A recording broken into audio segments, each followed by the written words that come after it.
حضرت فاروق اعظم کے ہاتھ میں تلوار تھی، گھر سے نکلے، کہنے لگے آج میں اس محمد کا خاتمہ کر دوں گا معاذ اللہ۔ تو اس نے گھر گھر فساد پیدا کر دیا تلوار لے کے۔ ابو جہل نے نا غصہ دلایا، کہنے لگا مکے میں کوئی سورما نہیں بچا جو مصطفیٰ کو قتل کر دے معاذ اللہ، 100 سور خونٹ ملیں گے۔ جناب عمر کہتے ہیں تلوار پکڑی، اور یہ سویر کی بات ہے، ابھی رات کو نبی پاک کعبے کا غلاف پکڑ کے کہہ رہے تھے اللہم اعز الاسلام باسلام عمر ابن خطاب، یا اللہ اسلام کو عزت دے دے، عمر کو کلمے کی توفیق دے دے۔ رات حضرت عمر کہتے ہیں دن چڑھا تو تلوار لے کے نا میں باہر نکلا، میں نے کہا آج میں چھوڑوں گا نہیں، ہر گھر میں فساد معاذ اللہ، ہر گھر میں لڑائی۔ فرماتے ہیں رستے میں حضرت ارقم بن زید مل گئے، کہنے لگے کدھر جا رہا ہے؟ میں نے کہا آج میں مصطفیٰ کو قتل کروں گا۔ کہنے لگے جا پہلے اپنے گھر کی خبر لے، تو جدھر جا رہا ہے نا ادھر بعد میں جانا، پہلے اپنے گھر کی پہلے خبر لے۔ کہنے لگا میرے گھر کو کیا ہوا؟ کہنے لگے تیری بہن فاطمہ بنت خطاب اور تیرا بہنوئی سعید بن زید دونوں کلمہ پڑھ چکے، جا پہلے اپنے گھر کی خبر لے۔ حضرت عمر فرماتے میں گیا، بڑا غصہ آیا کہ میرے گھر میں آگ لگ گئی، میں سردار مکے کا اتنا سخت گیر آدمی، میرے گھر میں اسلام آ گئے۔ فرماتے ہیں میں نے جا کے نا اپنی بہن کے گھر کی طرف رخ کیا، دروازے پہ پہنچا تو میں نے سنا اندر سے آواز آ رہی ہے، قرآن پڑھنے کی آواز آ رہی، قرآن پڑھنے کی۔ فرماتے ہیں میں نے دروازے پہ دستک دی، اندر سے آواز آئی کون ہے دروازے پہ؟ میں نے کہا عمر ابن خطاب۔ فرماتے ہیں کہ میرے بہنوئی نے کہا کہ فاطمہ تیرا بھائی بڑا سخت ہے۔ فرماتے ہیں میری بہن نے جلدی سے قرآن کے صفحے لپیٹ کے اوپر رکھ دیے، میرے بھائی جو تھے وہ میرے بہنوئی ایک دروازے کے پیچھے چھپ گئے۔ فرماتے ہیں میری بہن سامنے کھڑی ہے، پیار بھی بڑا تھا، میں نے جاتے ہی کہا کیا کر رہی تھی؟ توجہ ہے آپ کی؟ غلامان محمد جان دینے سے نہیں ڈرتے، یہ سر کٹ جائے یا رہ جائے کچھ پرواہ نہیں کرتے۔ ہمیں لگے کیا کر رہی تھی؟ حضرت فاطمہ خاموش ہے۔ عمر کہتا ہے میں نے ڈانٹ کے، بولتی کیوں نہیں، کیا کر رہی تھی؟ میں نے کہا قرآن پڑھ رہی تھی، قرآن پڑھ رہی تھی۔ کہا تجھے پتا نہیں، تجھے میرا پتا نہیں؟ فرمایا سارا ہی پتا ہے۔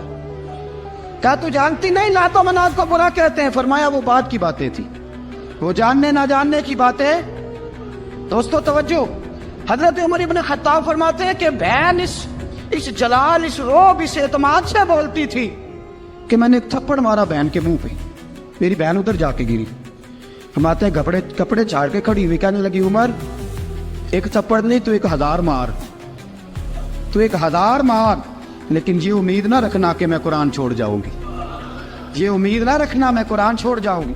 فرماتے ہیں کہ میرے ہاتھ میں تلوار تھی، میں نے دستے کی طرف سے نا، دستے کی سائڈ سے تلوار بہن کو ماری زور زور سے، سر سے خون نکل آیا۔ فرمایا میں اپنے بہنوئی کی بڑی عزت کرتا تھا، میرا بہنوئی پردے سے نکلا بیوی کو بچانے، میں نے زور زور سے 2 تلوار کی پشتیں اس کے سر پہ بھی ماری، خون نکلا، پھر میری بہن آگے ہوئی، پھر مارا۔ ماتے جب خون نکلا نا بہن کا تو میری بہن نے اپنا خون اپنے ہاتھ پہ لگا کے کہا عمر جس ماں باپ کا خون تیری رگوں میں ہے اس کا میری رگوں میں بھی ہے، اسی کا خون میری رگوں میں بھی ہے۔ فرمایا عمر جس باپ کی پشت سے تو ہے میں بھی اسی باپ کی پشت سے ہوں، جس ماں کی چھاتیوں سے دودھ تو نے پیا ہے میں نے بھی اسی ماں کی چھاتیوں سے دودھ۔ توجہ ہے آپ کی؟ میری بات سمجھ میں آ رہی ہے؟ سنے بات، رسول اکرم صلی اللہ تعالی علیہ وسلم نے فرمایا حضرت عمر رضی اللہ تعالیٰ عنہ فرماتے ہیں نبی پاک میں نازل قرآن سنا تو جب میری بہن نے اس جلال کے ساتھ بات کی نا کہ عمر میں بھی اسی باپ کی بیٹی ہوں، میں بھی اسی باپ کی بیٹی ہوں، میں بھی اسی قبیلے کی ہوں، خبردار تو ترشرو ہو کے گالی ہزار دے، یہ وہ نشہ نہیں جسے ترشی اتار دے۔ فرمایا تو چارہ کر، ٹیل لگا، لیکن تو مجھے اسلام سے ہٹا سکتا؟ حضرت عمر فرماتے ہیں بہن کا جلال دیکھا تو میں ٹھنڈا ہو گیا، بہن کا جلال دیکھا تو میں نے کہا اچھا مجھے دکھاؤ کیا پڑھ رہی تھی، مجھے دکھاؤ ذرا کیا پڑھ رہی تھی۔ فرماتے ہیں میری بہن کہنے لگی تو کافر ہے، انما المشرکون نجس، جا پہلے وضو کر کے آ، جا غسل کر کے آ، جا پہلے نئے کپڑے دھلے ہوئے پہن کے آ، پہلے تیار ہو کے آ۔ حضرت عمر فرماتے ہیں میں تیار ہو کے آیا، میری بہن نے جھولی میں صفحے رکھے، قرآن پڑھے بہن، سنے بھائی، اللہ تقدیر بدل دیتا ہے۔ قرآن پڑھے بہن اور سنے بھائی،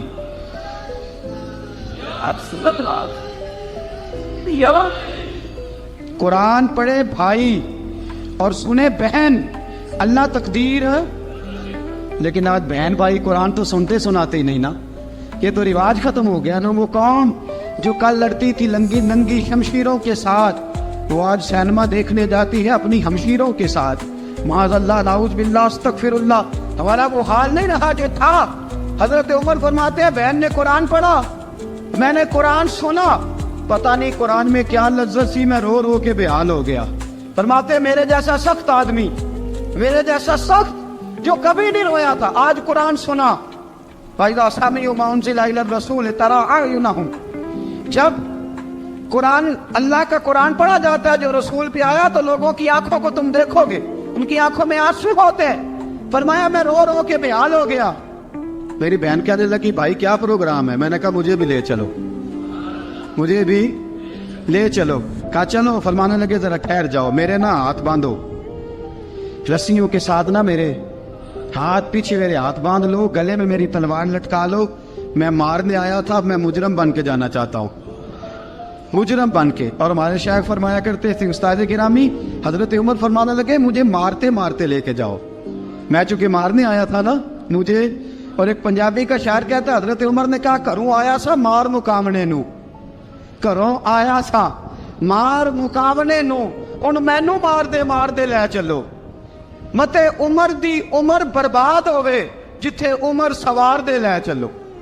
گھروں آیا سا مار مقابلے نو، ان مینو مار دے لے چلو، متے عمر دی عمر برباد ہوئے جتھے عمر سوار دے، متے عمر دی عمر برباد ہوئے جتھے عمر سوار دے۔ فرماتے جب پہنچے نا دار ارقم میں تو دروازے پہ حضرت امیر حمزہ کھڑے تھے۔ حضرت امیر حمزہ، ایک شخص کہنے لگا حضرت امیر حمزہ سے عمر آ رہا ہے، فرمایا آنے دو۔ کہا حضور وہ تلوار بھی گلے میں لٹک رہی ہے، فرمایا آنے دو، وہ اگر عمر ہے تو میں بھی امیر حمزہ ہوں، وہ اگر عمر ہے تو انا اشہد اللہ و رسولہ، میں اللہ رسول کا شعر ہوں، آنے دو۔ کہا آپ کیا کریں گے؟ کہا ادب ملحوظ رکھے گا تو خاطر سے بٹھائیں گے، نمونہ اس کو ہم خلق محمد کا دکھائیں گے، اگر نیت نہیں اچھی تو میں اس کو قتل کر دوں گا، اسی کی تیغ سے سر کاٹ کے چھاتی پہ دھر دوں گا، میں آنے تو دو، آنے دو عمر کو۔ حضرت عمر آئے، دروازے میں داخل ہوئے، صحابہ فرماتے ہیں کہ حضور نے شور سنا، فرمایا کون ہے دروازے پہ؟ فرمایا عمر۔ فرماتے ہیں حضور اٹھے تیزی سے، چادر گر گئی، چادر، حضور تیزی سے اٹھے، کھول دو دروازہ۔ حضور عمر کے گلے میں تلوار ہے، فرمایا پھاٹک کھول دو۔ یا رسول اللہ عمر آپ کا دشمن، فرمایا کھولو دروازہ۔ کہا یا رسول اللہ خطاب کا بیٹا، فرمایا کھولو دروازہ۔ یا رسول اللہ ابو جہل کا رشتہ، فرمایا کھولو دروازہ۔ حضور ماجرا کیا ہے؟ فرمایا وہ اپنے آپ نہیں آیا، میں نے رات اللہ سے دعا مانگی ہے، میں نے مانگ کے لیا ہے، میں نے مانگ کے لیا، وہ اپنے آپ تھوڑا آیا ہے، مانگ، کھولو دروازہ، آنے دو۔ حضرت عمر جھٹ سے دروازہ کھلا نا، رسول پاک سامنے کھڑے ہو گئے۔ کیا منظر تھا؟ ابو بکر فرماتے ہیں تمہیں کیا بتائیں کیا منظر تھا؟ حضرت ارقم فرماتے ہیں تمہیں کیا بتائیں کیا منظر تھا؟ میرے حبیب کی گردن تنی ہوئی ہے، آنکھوں میں آنسو بھرے ہیں پر نیچے نہیں گرتے، آنسو بھرے ہیں آنکھوں لیکن نیچے ٹپکتے نہیں۔ میرے رسول پاک آگے بڑھے، عمر کی گردن جھکی ہوئی ہے، عمر اوپر نہیں دیکھتے، حضور آگے بڑھے، جا کے حضرت عمر کا کندھا زور سے ہلایا، فرمایا کیا پروگرام ہے تیرا، کیا ارادہ ہے تیرا، بول۔ حضرت فاروق اعظم آنکھ یوں اٹھا کے کہنے لگے سونیا بس اب کلمہ پڑھنے کا ارادہ ہے، سونیا کلمہ پڑھنے کا۔ صحابہ فرماتے ہیں پتہ نہیں کیا ہوا، پتہ نہیں، حضور کا اتنا جوش ہم نے کبھی نہیں دیکھا، نبی پاک کو نعرہ لگاتے ہم نے پہلے کبھی نہیں دیکھا۔ جب عمر نے کہا نا سونیا کلمہ پڑھنے آیا ہوں، فرماتے ہیں رسول پاک کے جو آنسو بندھے ہوئے تھے نا وہ ٹپ سے نیچے گرے، اور حضور نے فرمایا اللہ اکبر، اللہ اکبر۔ فرماتے ہیں حضور نے جب اللہ اکبر کہا تو سارے صحابہ بھی کہنے لگے اللہ اکبر، اللہ اکبر، اللہ اکبر۔ حضرت عمر فاروق کا عدل اور حضرت فاروق اعظم کا انصاف،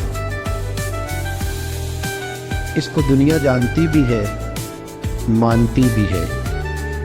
حضرت فاروق اعظم رضی اللہ تعالیٰ عنہ قاضیوں کا تقرر کرتے وقت سب سے زیادہ احتیاط کرتے تھے کہ بندہ کس قسم کا ہے، اس کا مزاج کیا ہے، معاشرے میں اس کا وقار کیسا ہے، اس حساب سے اس کو تقرر کرتے تھے قاضی کے لیے۔ اور کیا حال تھا؟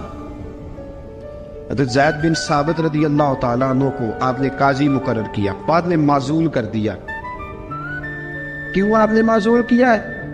تو حضرت عمر کہنے لگے اس کی وجہ ہے، ایک دن ایک شخص نے حضرت ابی بن کعب نے مجھ پر مقدمہ کیا، حضرت عمر پر مقدمہ کر دیا، تو فرماتے ہیں کہ میرے سامنے میں دیکھ رہا تھا، جب میں عدالت میں پہنچا تو زید بن ثابت نے میرا کھڑے ہو کے استقبال کیا، اور جب مدعی آیا ہے تو وہ بیٹھے رہے ہیں۔ تو میں نے کہا کہ جب آپ دونوں میں ملتے وقت انصاف نہیں کر رہے تو فیصلے میں کیسے انصاف کریں گے؟ آپ اس قابل نہیں کہ آپ کو قاضی بنایا جائے، معزول کر دیا۔ اگر میں بحیثیت مجرم، بحیثیت ملزم آیا ہوں، اگر آپ نے میرا کھڑے ہو کے استقبال فرمایا تو پھر مدعی کا تو زیادہ حق بنتا تھا۔ اور ہم پر اعتراض ہے کافر کا، وہ کہتے ہیں تم عدل نہیں کر سکتے۔ بولا آدمی ہے نا، وہ دیکھتا ہے آج کل کے مسلمانوں کو، آج کل کے مسلمانوں کو دیکھ کے رائے قائم کرتا ہے۔ ہم اسے کہتے ہیں ہاں آج کل کے مسلمان نہ دیکھ، وہ جنہوں نے ڈائریکٹ نبی پاک کی نکاح سے فیض پایا تھا انہیں دیکھ، ڈائریکٹ جو رسول پاک کی نکاح کے فیض یافتہ تھے، عدل و انصاف سے بھر دی دنیا۔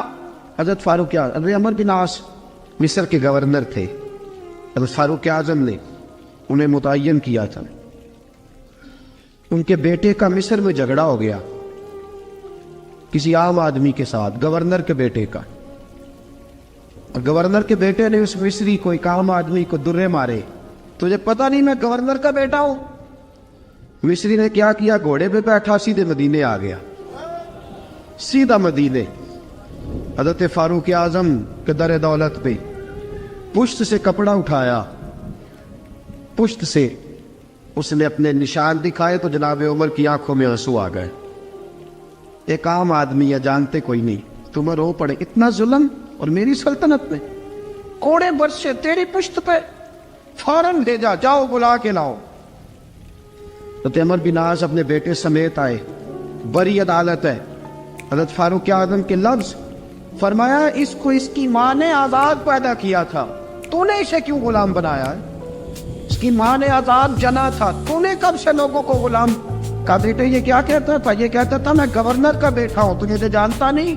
فرمایا اب یہ بڑی عدالت ہے، کوڑا پکڑ اور اس گورنر کے بیٹے کی پشت پہ برسا اور اسے کہہ تو گورنر کا بیٹا ہے، میں محمد کا غلام ہوں صلی اللہ تعالی علیہ وسلم۔ اسے بتا، اسے اب بتلا کہ تو گورنر کا بیٹا ہے نا، میں نبی پاک کا غلام ہوں، اور جو مصطفیٰ کے غلام ہوتے ہیں وہ سارے برابر ہوا کرتے ہیں۔ حضرت فاروق اعظم کا عدل، جناب فاروق اعظم کا انصاف، جناب فاروق اعظم رضی اللہ تعالیٰ عنہ۔ روم کا ایلچی آیا نا حضرت عمر فاروق کے پاس، تو وہ کہتا ہے میں پیغام لے کے آیا اپنے بادشاہ کا، اور میں سفیر تھا، میں بڑے ملکوں میں گیا، بڑے بادشاہ دیکھے، بڑے امیر دیکھے۔ حضرت فاروق اعظم رضی اللہ تعالیٰ عنہ کے دربار مجھے بھیجا گیا، جب پہنچا تو میں نے مسلمانوں سے کہا تمہارے بادشاہ کا دربار کہاں ہے؟ انہوں نے کہا نہ ہمارا بادشاہ ہے، نہ کوئی دربار ہے، نہ بادشاہ ہے، نہ کوئی۔ اچھا تو پھر وہ کدھر بیٹھتے ہیں؟ کہا یا مسجد میں ملیں گے یا اپنے جھونپڑے میں ملیں گے۔ تو کہا تمہارا بادشاہ بھی کوئی نہیں؟ کہا بادشاہ نہیں، ہم مومن ہیں، ہمارا ایک امیر ہے جسے امیر المومنین کہا جاتا ہے۔ وہ شخص کہتا ہے میں مسجد گیا، میں نے کہا عمر کدھر ہے؟ انہوں نے کہا جی ابھی نکلے تھے، ادھر ہی ہوں گے۔ میں نے کہا یہ کیسا بادشاہ ہے؟ کوئی کہتا ادھر ہوں گے، کوئی کہتا ادھر ہوں گے۔ یہاں تو صوبائی وزیر صاحب سڑک سے گزرے تو سارے روڈ 3 گھنٹے بلاک رہتے ہیں، اور یہ کیا چکر ہے کہ لاکھوں مربع میل کا حکمران، کوئی کہتا اس گلی میں گیا، کوئی کہتا اس گلی میں گیا، یہ کیسا بادشاہ ہے؟ کدھر ہے عمر؟ انہوں نے کہا یہی تھا۔ دوسرے سے پوچھتا جو وہ باغ کی طرف گئے، باغ میں گئے، وہ ایلچی کہتا ہے میں نے باغ والے سے پوچھا کہ یہاں تمہارا امیر کدھر ہے؟ انہوں نے کہا وہ درخت دیکھ رہے ہو؟ کہا حضرت دیکھ رہا ہوں۔ اس درخت کے نیچے وہ ایک شخص جو سویا ہوا ہے نا، مٹی کا ڈھیلا سرہانہ بنا کے، وہ درخت کے نیچے مٹی کے ڈھیلے کا سرہانہ بنا کے جو بندہ سویا ہے وہی ہمارا امیر ہے۔ وہ سامنے حضرت سیدنا عمر فاروق کے پاس وہ بندہ جا کے کھڑا ہو گیا. وہ کہتا ہے کہ پسینہ گر گر کے نا مٹی کے ڈھیلے پہ گارا بنا رہا تھا. پسینہ گر گر کے مٹی کا ڈھیلا, وہ تر تھا. حضرت فاروق اعظم سو رہے تھے. کہنے لگا میں بیسیوں اور درجنوں بادشاہوں کو دیکھ چکا تھا جن کی آگے 10 گن. حضرت عمر کی آنکھ کھلی, تامت سمیٹی اٹھ کے بیٹھ گئے. کدھر آیا ہے؟ کہنے لگا حضرت جی آیا تو کسی اور کام تھا, آیا تو کسی, لیکن اب کام کوئی اور بن گیا ہے. آپ نے فرمایا اب کیا کام بنا ہے؟ کہنے لگا میرا کام یہ بنا ہے کہ میرا بھی دل کیا میں بھی کلمہ پڑھوں اور نبی پاک کا غلام بن جائے. یہ کام بن گیا. اور ساتھیوں بس مدینے میں وہ دن بڑا عجیب تھا جب سیدنا فاروق اعظم کے بیٹے کا معاملہ آ گیا. آج 60 سال کا بوڑھا عمر, ابو شامہ حضرت عمر کے صاحبزادے, یہودیوں نے سازش کر کے انہیں نبیذ پلا دی. نبیذ جائز تھی, نبیذ کیا کہ شراب پلا دی. پھر مقدمہ قائم ہوا. کہا اب پتہ چلتا ہے عمر کتنا عدل کرتا ہے. سیدنا فاروق اعظم کے پاس گواہ آئے. صاحبزادہ اندر کھانا کھا رہا تھا. فاروق اعظم نے گریبان سے پکڑا, کھینچ کے لائے. فرمایا ابو شامہ چل, تو نے شراب پی ہے, تجھے کوڑے مارے جائیں گے, تیرے لیے 180 کوڑوں کی سزا تیاری کر لے. ابو شامہ کہتے ہیں کہ ابا جی انہوں نے نبیذ کہی تھی, شراب پلا دی. فرمایا تو نے پی کیوں؟ تو نے پی کیوں؟ بڑے بزم میں بار شیر مسجد نبوی کا فاروق اعظم. اولاد تو بزدل کر دیتی ہے نا بندے کو, اولاد تو کمزور کر دیتی ہے. آج مدینے نے عجیب ماجرا دیکھا. حضرت فاروق اعظم کی زوجہ روتی ہوئی آئی, کہنے لگی حضرت جی میرا لخت جگر ہے, ایک ایک کوڑے کے بدلے پیدل حج کرو گی, ایک ایک کوڑے کے بدلے صدقہ اور خیرات کرو گی. میرا بیٹا غلطی کر بیٹھا ہے, یہ کام نہ کریں. آپ نے فرمایا تو مجھے کہتی ہے میں یہ کام نہ کروں؟ تیرے حج اور تیرے کوڑے کیا کرتے, تیرے حج اور صدقے کیا کرتے ہیں؟ کوڑے لگانا میرے مصطفیٰ کی شریعت کا قانون ہے. تو بیٹے کی بات کرتی ہے, عمر کا اپنا معاملہ بھی ہوتا تو عمر یہی سلوک کرتا. لوگوں نے کہا حضرت جی آپ تھوڑی دیر, ابھی ان کی والدہ پریشان ہے, گھر میں پریشانی, حضرت ٹھہر جائے, کل پرسوں ترسوں سزا دے لیجیے گا. فرمایا تمہیں یاد نہیں جب مدینے کی ایک بی بی نے چوری کر لی تھی اور میرے مصطفیٰ کی بارگاہ میں کہا گیا تھا حضور ذرا ٹھہر جائے, سزا نہ دے. حضور نے فرمایا تھا اگر فاطمہ بھی چوری کرتی تو ہاتھ کاٹ دیتا. تمہیں یاد نہیں نظر مصطفیٰ کے ٹکڑے کھانے والا ہوں, میں کیوں دیر کروں؟ اس نے گناہ کرنے میں دیر کی ہے جو سزا میں دیر کروں, برساؤ کوڑے. حضرت افلا نامی غلام, حضرت جی آپ کا لخت جگر ہے. فرمایا لخت جگر نہ دیکھ, مصطفیٰ کا قانون دیکھ. میرا بیٹا نہ دیکھ, مصطفیٰ کے قانون کا قیام ضروری ہے. اگر علی بیٹے کی قربانی دے سکتا ہے, اگر لوگ فاطمہ کے بیٹے کی قربانی یاد رکھیں گے تو تاریخ کبھی بھی عمر کے بیٹے کی قربانی نہیں بھولے گی. فرمایا غلطی سے ہو گیا.